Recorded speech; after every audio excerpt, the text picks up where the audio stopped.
Well, the title of this video does not deceive you at all. That's right, Teenage Mutant Ninja Turtles, the movie, the 1990s film to be exact, was considered problematic when it came out. Now, back in the 80s and the early 90s, Turtle Power was running wild. And of course, it made sense to make a live action film. And I ain't gonna lie to you, being that I was in sixth grade and middle school at the time, I was happy as hell. But then upon watching the film, as much as I love it, I said, where's Krang? Where's Bebop and Rocksteady? Where's the Technodrome? Huh. That wasn't until I realized that this film is actually based off of the 1984, the original 1984 comic book to be exact. And I'm going, all right, I love it.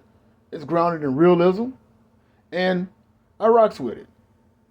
But as with all good things, there comes controversy.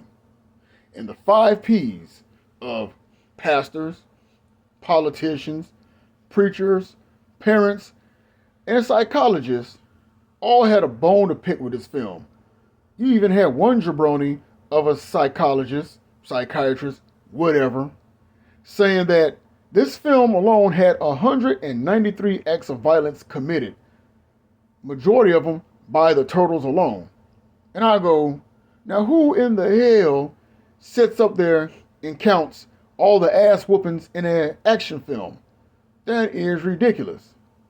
And this movie was considered problematic, so bad to the point that there were states, small towns, that prohibited and banned all Ninja Turtles merchandise out of their cities and their states. And anyone that was caught with any Ninja Turtle paraphernalia was hit with a fine. I'm not making this stuff up. Go look it up for yourself. And I go, hey, that's some horse garbage right there. So you're telling me a movie based on four anthropomorphic turtles beating up ninjas is problematic? Well, if that's considered too violent, then maybe they need to stop teaching social studies and American history in class. I mean, let's be fair and have a brain about this. But forget what those five P's was talking about. Oh, and while it's still on my mind, you have pastors and preachers out there talking about the turtles were demonic and blah, blah, blah. And you have parents out there saying, yes, this is an issue. Well, if the turtles were such an issue, then maybe those parents weren't doing their jobs as parents at all.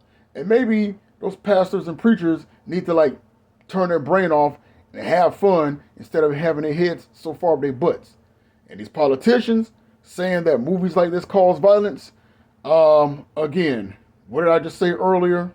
Stop teaching us bullcrap like social studies and American history in school to these kids if this is considered a problem. But all that drama aside, this film still remains the best live action Ninja Turtles film to ever exist. And for that, I have no problems with it.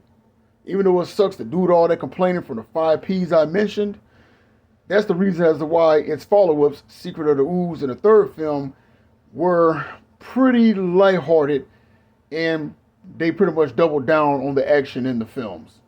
But overall, above all that, I still love this film, and I will watch it even still to this day.